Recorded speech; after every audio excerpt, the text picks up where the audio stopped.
নমস্কাৰ, আপোনালোকক স্বাগতম জনাইছোঁ আজিৰ ভিডিঅ'টোলৈ। আজি আপোনালোকৰ বাবে লৈ আহিছোঁ জেনেৰেল নলেজৰ কেইটামান অতি গুৰুত্বপূৰ্ণ প্ৰশ্ন।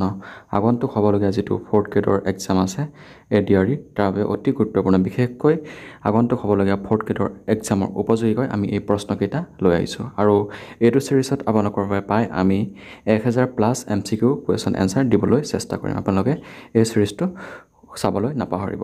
এইটো ছিৰিজত অতি গুৰুত্বপূৰ্ণ প্ৰশ্নসমূহ আমি লৈ আহিছোঁ, যিসমূহ প্ৰায়বিলাক এক্সামত আহি থাকে। আৰু এই প্ৰশ্নকেইটা আগন্তুক হ'বলগীয়া 4th গ্ৰেডৰ এক্সামৰ বাহিৰে আৰু বেলেগ এক্সাম যিসমূহ আছে, অসম পুলিচ, লগতে টেট কাম ৰিক্ৰুটমেণ্ট টেষ্ট আৰু অসমৰ যিকোনো গভৰ্ণমেণ্ট জবৰ পৰীক্ষাৰ বাবে অতি গুৰুত্বপূৰ্ণ। আৰু এইখিনি প্ৰশ্ন প্ৰায়বিলাক পৰীক্ষাতে আহি থাকে। সেইবাবে আপোনালোকে এই প্ৰশ্নকেইটা আপোনালোকে যদি যিকোনো অসমৰ এক্সামৰ বাবে প্ৰিপেৰেশ্যন কৰি আছে, আপোনালোকে এই প্ৰশ্নকেইটা চাবলৈ নাপাহৰিব। আহকচোন আজিৰ প্ৰশ্নকেইটা আলোচনা কৰোঁ। প্ৰথমতে আছে, ধনী কবি বুলি কাক কোৱা হয়? এই প্ৰশ্নটো হৈ যোৱা যি ADRE পৰীক্ষা তাত আহিছিলে। ধনী কবি বুলি চন্দ্ৰকুমাৰ আগৰৱালা, লক্ষ্মীনাথ বেজবৰুৱা, ভৱেন্দ্ৰনাথ শইকীয়া, বিনন্দ চন্দ্ৰ আগৰৱালা কোনগৰাকীক কোৱা হয়? ইয়াৰ শুদ্ধ উত্তৰটো হৈছে বিনন্দ চন্দ্ৰ আগৰৱালাক ধনী কবি বুলি কোৱা হয়।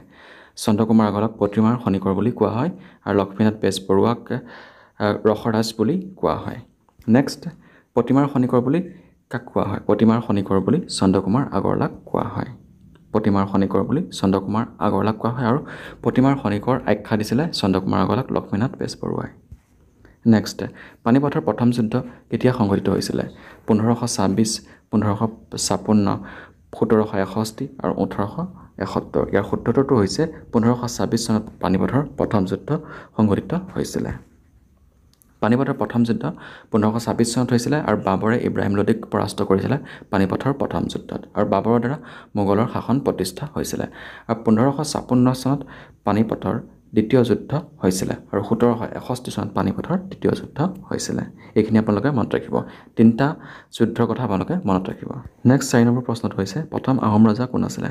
প্ৰথম আহোম ৰজা আছিলে চুকাফা। আৰু প্ৰথম স্বৰ্গদেউ বুলি ক'লে চুহুংমুং। চুহুংমুং আছিলে প্ৰথম স্বৰ্গদেউ আৰু চুকাফা আছিলে প্ৰথম আহোম ৰজা। নেপালৰ ৰাজধানী কি? শ্বিলং, চিমলা, কাঠমাণ্ডু, ছিকিম। ইয়াৰ শুদ্ধ উত্তৰটো কি হ'ব? নেপালৰ ৰাজধানী হৈছে কাঠমাণ্ডু। ভাৰতৰ ক্ষুদ্ৰতম ৰাজ্য কি? ৰাজস্থান, গোৱা, অৰুণাচল প্ৰদেশ, মুম্বাই। ইয়াৰ শুদ্ধ উত্তৰটো হৈছে ভাৰতৰ ক্ষুদ্ৰতম ৰাজ্য হৈছে গোৱা। পৃথিৱীৰ ক্ষুদ্ৰতম নদীদ্বীপ কি? মাজুলী, উমানন্দ, জাতিংগা, এটাউনহৰ। ইয়াৰ শুদ্ধ উত্তৰটো হৈছে উমানন্দ হৈছে পৃথিৱীৰ ক্ষুদ্ৰতম নদীদ্বীপ আৰু পৃথিৱীৰ বৃহত্তম নদীদ্বীপ হৈছে মাজুলী। মানে কেতিয়া অসম আক্ৰমণ কৰিছিলে? 1815 চনত, 1715 চনত, 1857 চনত, 1915 চনত। ইয়াৰ শুদ্ধ উত্তৰটো কি হ'ব? ইয়াৰ শুদ্ধ উত্তৰটো হৈছে 1815 চনত মানে অসম আক্ৰমণ কৰিছিলে। অসম ৰত্ন সন্মানেৰে বিভূষিত কৰা প্ৰথম ব্যক্তি কোন? খগেন মহন্ত, আব্দুল মজিদ, ডক্টৰ ভূপেন হাজৰিকা, তৰুণ গগৈ। ইয়াৰ শুদ্ধ উত্তৰটো কি হ'ব? ইয়াৰ শুদ্ধ উত্তৰটো হৈছে ডক্টৰ ভূপেন হাজৰিকা হৈছে অসম ৰত্ন সন্মানেৰে সন্মানিত কৰা প্ৰথমজন ব্যক্তি।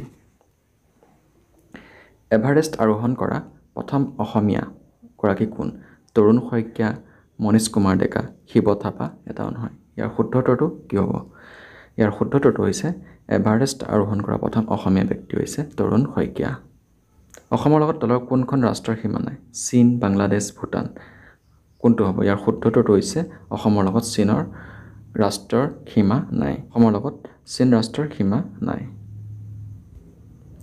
বিমুদ্ৰাকৰণ কৰা হৈছিলে কিমান চনত?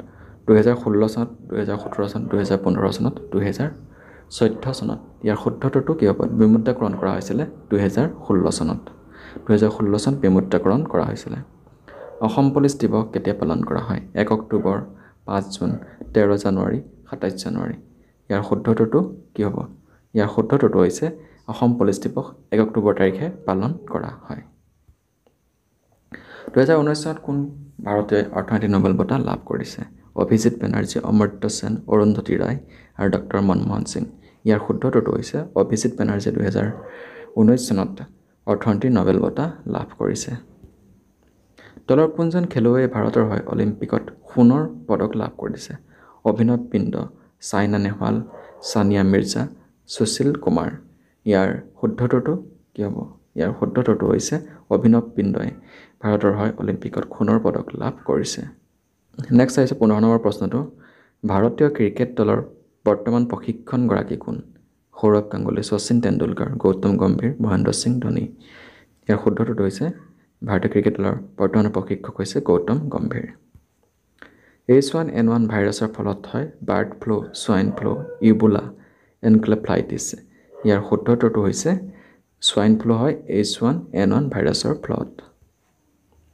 অণুবীক্ষণ যন্ত্ৰৰ আৱিষ্কাৰক কোন? ইয়াৰ শুদ্ধ উত্তৰটো কি হ'ব? ৰবাৰ্ট হক, টমাছ আলভা এডিছন, গেলিলিঅ', পাকাৰিয়াছ জেনছেন। ইয়াৰ শুদ্ধ উত্তৰটো হৈছে পাকাৰিয়াছ জেনছেন অণুবীক্ষণ যন্ত্ৰৰ আৱিষ্কাৰক। অসমৰ ৰাজ্যিক গছ কি? আম, চেগুন, হুলুং, বটগছ। অসমৰ ৰাজ্যিক গছ কি? অসমৰ ৰাজ্যিক গছ হৈছে হুলুং গছ আৰু বটগছ হৈছে ভাৰতৰ ৰাষ্ট্ৰীয় গছ। শৰাইঘাটৰ যুদ্ধ কেতিয়া হৈছিলে? 1771 চনত, 1671 চনত, 1571 চনত, 1572 চনত। শৰাইঘাটৰ যুদ্ধ হৈছিলে 1671 চনত। 1671 চনত শৰাইঘাটৰ যুদ্ধ হৈছিলে। অসমৰ চিপাহী বিদ্ৰোহৰ গুৰি ধৰোঁতা কোন আছিলে? কুমধৰ কোঁৱৰ, মণিৰাম দেৱান, মহাত্মা গান্ধী, চন্দ্ৰকান্ত সিংহ। ইয়াৰ শুদ্ধ উত্তৰটো কি হ'ব? ইয়াৰ শুদ্ধ উত্তৰটো হৈছে মণিৰাম দেৱান অসমৰ চিপাহী বিদ্ৰোহৰ গুৰি ধৰোঁতা আছিল। নেক্সট, অসমৰ ৰাজ্যিক পক্ষী কি? অসমৰ ৰাজ্যিক পক্ষী কি? অসমৰ ৰাজ্যিক পক্ষী ময়ূৰ, ৰাজহাঁহ, কুলি চৰাই, দেওহাঁহ। কি হ'ব? অসমৰ ৰাজ্যিক পক্ষী হৈছে দেওহাঁহ। আৰু ভাৰতৰ ৰাষ্ট্ৰীয় পক্ষী হৈছে ময়ূৰ। নেক্সট, সত্যমেৱ জয়তে কথাষাৰ ক'ৰ পৰা লোৱা হৈছে? ৰামায়ণ, মহাভাৰত, মুণ্ডক উপনিষদ, গীতা। সত্যমেৱ জয়তে কথাষাৰ লোৱা হৈছে মুণ্ডক উপনিষদৰ পৰা। মুণ্ডক উপনিষদৰ পৰা সত্যমেৱ জয়তে কথাষাৰ লোৱা হৈছে। সীমান্ত গান্ধী বুলি কাক জনা যায়? মহাত্মা গান্ধী, ৰাহুল গান্ধী, মহম্মদ আলী জিন্না, খান আব্দুল গফুৰ খান। ইয়াৰ শুদ্ধ উত্তৰটো কি হ'ব? ইয়াৰ শুদ্ধ উত্তৰটো হৈছে খান আব্দুল গফুৰ খানক সীমান্ত গান্ধী বুলি জনা যায়। আয়তনৰ ফালৰ পৰা ভাৰতৰ আটাইতকৈ ডাঙৰ ৰাজ্যখন কি? ৰাজস্থান, অৰুণাচল প্ৰদেশ, মধ্যপ্ৰদেশ, মহাৰাষ্ট্ৰ। ইয়াৰ শুদ্ধ উত্তৰটো কি হ'ব? ইয়াৰ শুদ্ধ উত্তৰটো হৈছে ৰাজস্থান। আয়তনৰ ফালৰ পৰা ভাৰতৰ আটাইতকৈ ডাঙৰ ৰাজ্যখন হৈছে ৰাজস্থান।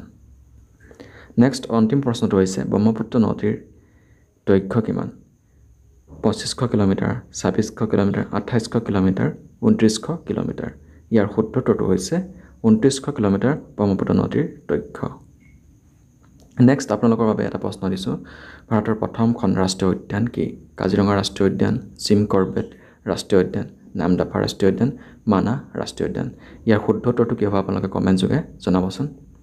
এয়া আছিলে আজিৰ ভিডিঅ'টোৰ কেইটামান অতি গুৰুত্বপূৰ্ণ প্ৰশ্ন উত্তৰ। আপোনালোকে এই প্ৰশ্ন উত্তৰকেইটা মনত ৰাখিবলৈ নাপাহৰিব। আজিলৈ ভিডিঅ'টো ইমানতে সামৰণি মাৰিছোঁ। আমি আকৌ পৰৱৰ্তী এটা নতুন ভিডিঅ'ত আপোনালোকৰ সৈতে লগ হ'ম। ধন্যবাদ।